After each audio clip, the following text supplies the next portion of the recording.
குருப்யோ நமஹ நமோ நமஹ. பதஞ்சலி அஷ்டாங்க யோகா பகிர்வு 3 உங்களை வரவேற்கிறது. யோகேன சித்தஸ்ய பதேன வாசாம் மலம் ஷரீரஸ்ய ச வைத்யகேன யோபாகரோத்தம் பிரபரம் முனீனாம் பதஞ்சலிம் பிராஞ்சலிராணதோஸ்மி. ஆபாஹு புருஷாகாரம் சங்கு சக்கராசிதாரிணம் சகஸ்ரசிரஷம் ஸ்வேதம் பிரணமாமி பதஞ்சலிம். ஸ்ரீமதே அனந்தாய நாகராஜாய நமோ நமஹ. Yoga a beautiful psychological text. The best சைக்காலஜியை பற்றி நல்லா தெரியணும்னா ஒரு பெரிய நல்ல டெக்ஸ்ட் நம்ம அஷ்டாங்க யோகம் தான். மனசு தான் எல்லாத்துக்கும் காரணம். அமிர்த பிந்து உபனிஷத்தில் சொல்கிறது, மனோஹி துவி விதம் புரோக்தம் சுத்தம் அசுத்தம் ஏவச்ச அசுத்தம் காமசங்கல்பம் சுத்தம் காமவர்ஜிதம். மனசு 2 விதம். சுத்தமான மனசுன்னா என்னதான்? சாந்தமாக அழுக்கில்லாத மனசு. சாந்தமாக இருக்கணும், அஜிடேஷனும் இருக்கக்கூடாது, க்ளீனாகவும் இருக்கணும். அந்த மனசு சுத்தமான மனசு. அது என்ன செய்யணும்னா, வேணும் பொருளுக்கு பின்னால் போயிட்டே இருக்காது. நிரந்தரமற்ற பொருளுக்கு பின்னால் போயிட்டே இருக்காது. சுத்தமான மனசு என்னென்னா, சாந்தமாக இருக்கும், ஸ்டில்லாக இருக்கும், கான்சன்ட்ரேட் பண்ணும், ஃபோக்கஸ் பண்ணும். ஸோ இப்போ இந்த அஷ்டாங்க யோகத்தில் என்ன பண்ண போகிறோம்னா, மனசை சுத்தம் பண்ண போகிறோம். சுத்தம் பண்ண போகிறோம்னா என்ன அர்த்தம்னா, இந்த ராஜசிக் தாமசிக்கோட குணங்களை குறைச்சிட்டு சாத்விக குணத்தை ஜாஸ்தி பண்ண போகிறோம். ரைட்டா? இதே அமிர்த பிந்து உபநிஷத்தில் சொல்கிறாங்க, மனமேவ மனுஷ்யானாம் பத்த மோக்ஷயோகோ காரணம் பந்தாய விஷயாசக்தம் மோக்ஷாய நிர்விஷயம் பவேத். மனுஷன் கட்டுப்பட்டு இருந்தாலும் சரி, ஃப்ரீயாக இருந்தாலும் சரி, காரணம் மனசு தான். வெளியில் போகிற மனசு கட்டுப்படுத்தும் நம்மளை. உள்நோக்கின மனசு நம்மளுக்கு சுதந்திரத்தை கொடுக்கும். இது நம்ம இந்தியன் பீப்புள் மட்டும் சொல்லலை, ஈவன் ஃப்ரெஞ்சு பெஞ்சமின் ஃப்ராங்க்லினோட ஒரு பியூட்டிஃபுல் கோட் சொல்லணுமா இருக்குது எனக்கு இந்த இடத்துல. when the mind is weak அப்படிங்கிறார் அவர். when the mind is weak every situation feels like a problem. Mind வீக்கான மைண்டு ஒன்றுத்தையுமே ஹேண்டில் பண்ண முடியாது. அப்புறம் அந்த mind is balanced the same situation becomes a challenge அப்படிங்கிறார். மைண்டு பேலன்ஸாக இருந்ததுன்னா எந்த சிச்சுவேஷன் நம்மளுக்கு ப்ராப்ளமாக தெரிஞ்சுதோ அது சேலஞ்சாக இருக்குது. சேலஞ்சுனாக்க நம்ம எடுத்துக்கிறதுக்கு தயாராக இருப்போம்ல, ஒரு எந்தூசியாசத்தை கொடுக்கும்ல. அதே மாதிரி சொல்கிற, இந்த mind is strong the same situation turns into opportunity. ஆப்பர்ச்சுனிட்டிக்கு தானே ஏங்கின்னு இருக்கோம் நம்ம. ஸோ மைண்டை எப்படி வீக் மைண்ட்லேருந்து பேலன்ஸ்டு மைண்ட் ஆகி ஸ்ட்ராங் மைண்ட் ஆகிறது தான் இந்த அஷ்டாங்க யோகாவில் நம்ம பண்ண போகிறோம். சிஸ்டமேட்டிக்காக பண்ண போகிறோம். ஓகே. ஸோ மனசு கண்ட்ரோல் பண்ணுறது ஈஸி இல்லை. நிறைய டெக்ஸ்ட்டு சொல்லியிருக்கு.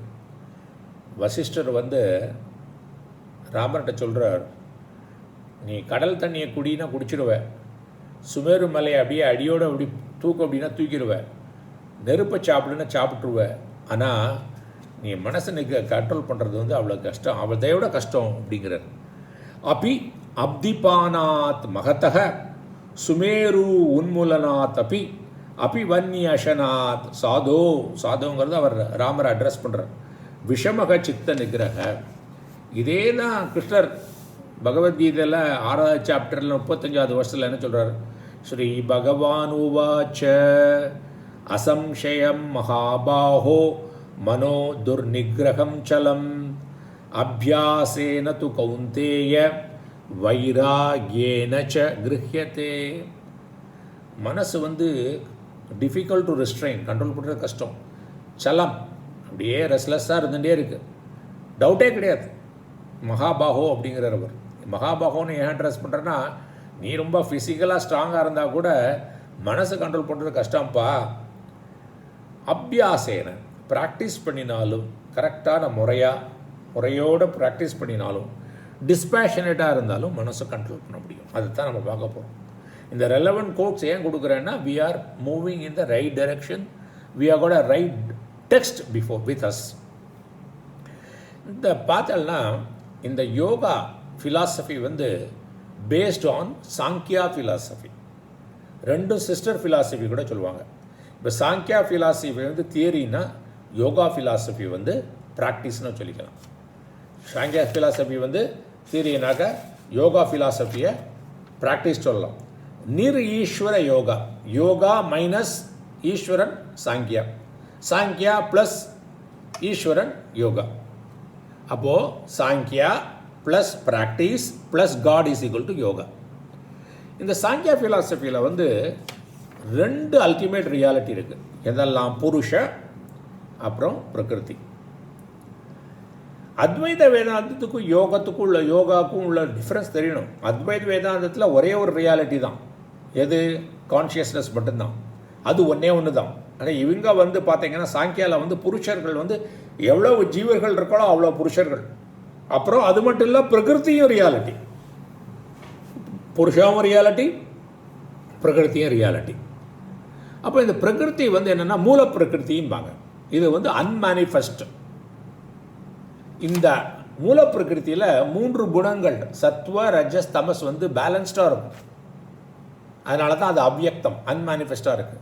இந்த மூல பிரகிருத்தியிலேருந்து வர்றது வந்து மகத் அல்லது புத்தி, காஸ்மிக் அண்ட் இண்டிவிஜுவல் இன்டெலிஜென்ஸ். அப்புறம் இந்த மகத்லேருந்து அகங்காரம், நான், என்னுடையது, ஐ மேக்கர் இருக்குல்ல, ஈகோ, அகங்காரம். இந்த அகங்காரத்தோடைய சாத்விக் பிரதானத்திலேருந்து மனசு, 5 ஞானேந்திரியங்கள், 5 கர்மேந்திரியங்கள் வருகிறது. இதெல்லாம் பரிணாமம், பிரகிருதி மூல பிரகிருதியோட பரிணாமங்கள். அப்புறம் அதே அகங்காரத்தோடு தாமசிக் பிரதானத்திலேருந்து 5 தன்மாத்திரைகள். 5 தன்மாத்திரைகள் என்னது? சவுண்டு, டச்சு, டேஸ்ட்டு, சைட்டு, ஸ்மெல்லாம் இருக்கு இல்லையா, அதெல்லாம். அப்புறம் அதுலேருந்து 5 மகாபூதங்கள் வருது. சரி, இந்த பார்க்கும்போது இந்த மூல பிரகிருதி வந்து காசல், அதுதான் காரணம் எல்லாத்துக்கும். அப்புறம் சட்டில்னு பார்த்தோம்னா என்னது? மகத்து, அகங்காரம், மனசு, அப்புறம் கர்மேந்திரியங்கள், ஞானேந்திரியங்கள், தன்மாத்திரைகள், இதெல்லாம் சட்டில். ஏன் இதெல்லாம் சொல்கிறேன் இந்த மினிட்டு. அப்புறம் 5 மகாபூதங்கள் cross.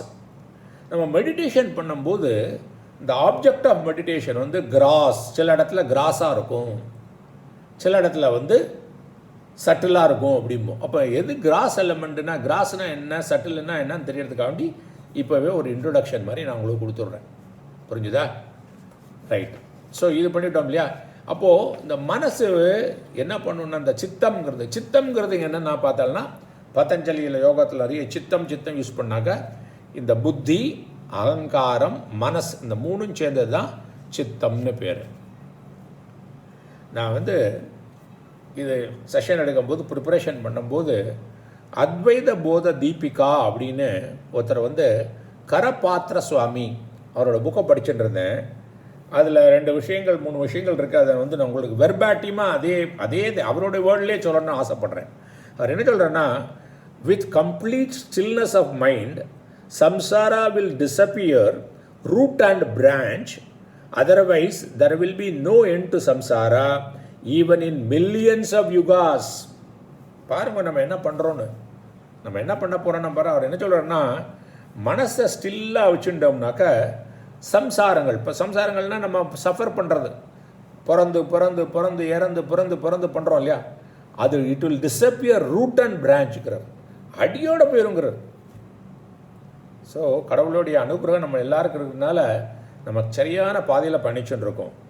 இல்லைனாக்கங்கிறார், otherwise there will be no end to samsara. திரும்ப பிறந்துட்டே இருக்கணும். இந்த ட்ரிப்பு கடவுளுடைய புண்ணியத்தில் மனுஷனாக பிறந்துட்டோம், அடுத்த பிறப்பு எதில் இருக்குன்னு தெரியவும் தெரியாது, எவ்வளோ கஷ்டப்பட போகிறோன்னு தெரியாது.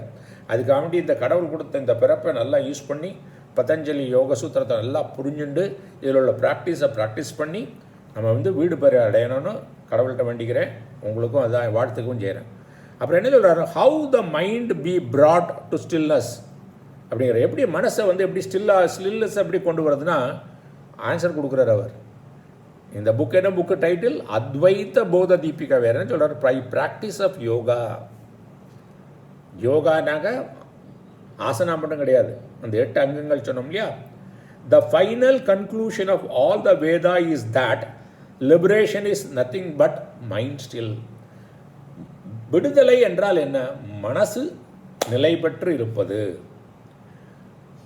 Discernment can arise only in a purified. உனக்கு விவேகம் வரணுமா? மனசு சுத்தமாக இருந்தது தான் விவேகம் வருங்கிறது. அப்புறம் யோகா அண்ட் சாங்கியா இதை பார்த்துட்டோம். ரெண்டுமே சிஸ்டர் ஃபிலாசபிஸ்ன்னு பார்த்துட்டோம். இப்போது என்ன, ஏன் இந்த மனசு வெளியில் அலைப்பாயிடுதுனாக்க நம்மளுக்கு தெரியல. அது அந்த ஸ்டில்னஸ் எப்படி பண்ணணும்னு ஒன்று. இன்னொன்று, மனசை ஸ்டில் பண்ணிட்டோம்னா அந்த ஆனந்தம், அந்த கிளாரிட்டி கிடச்சிதா வெளியில் போகிறது அதே நிப்பாட்டிடும். கனி இருப்ப காய் கவர்ந்தற்று. நல்ல பழம் இருக்கும்போது காயை அப்படின்னு திம்பானே. ஸோ அப்போ நம்ம காயை தின்னுருக்கோன்னா கனி இருப்பது தெரியல. ஸோ இந்த யோகா நம்ம பண்ணி நம்ம மனதை சுத்தமாக்கி ஸ்டில் பண்ணிட்டோம்னாக்க அதில் கிடைக்கிற கிளாரிட்டி, விஷயங்களை you will start seeing things as they are. எப்படி இருக்கோ அதை அப்படியே பார்ப்போம். பெஞ்சமின் பிராங்க்லின் சொல்கிற மாதிரி எல்லாமே ஆப்பர்ச்சுனிட்டியாக இருக்கும், சிச்சுவேஷன் ஃபுல்லாக ஆப்பர்ச்சுனிட்டியாக இருக்கும். அதனால தான் அதில் தான் நம்ம பயணிச்சுட்டு இருக்கோம். நம்ம மோஸ்ட்லி நான் எனக்கு தெரிஞ்சு இந்த போஸ்டிங்கோட ஒரு பேசிக் ஸ்பெசிஃபிக் இன்ட்ரடக்ஷன் கொடுத்தாச்சு. இனிமேல் அடுத்த போஸ்டிங்லேருந்து ஃபஸ்ட்டு பாதம் சமாதி பாதத்துக்கு நுழையலாம். So thank you very much for the opportunity. குருப்யோ நமகா. நிறைய பேர் கூப்பிட்டு மெசேஜும் கொடுத்துருக்கள். ஒரு டாக்டர் இருந்து அவர் எனக்கு மெசேஜ் அனுப்பியிருக்காரு, அடுத்த செஷன் எப்போ வருதுன்னு சொல்லிட்டு எனக்கு ரொம்ப ஆவலாக இருக்குன்னு. நீங்களாக தான் எனக்கு மோட்டிவேஷன் பண்ணுறீர்கள். உங்களோட மோட்டிவேஷனில் தான் ரொம்ப நல்ல சந்தோஷமாக ஆர்வமாக எனக்கும் ப்ரிப்பேர் பண்ண முடியுது. நிறைய கற்றுக்க எனக்கும் கற்றுக்க முடியுது. அதுக்கெல்லாம் உங்களுடைய மோட்டிவேஷன் தான் காரணம்னு சொல்லிட்டு முடிச்சுக்கிறேன். குருப்யோ நமகா. நமோ நமகா.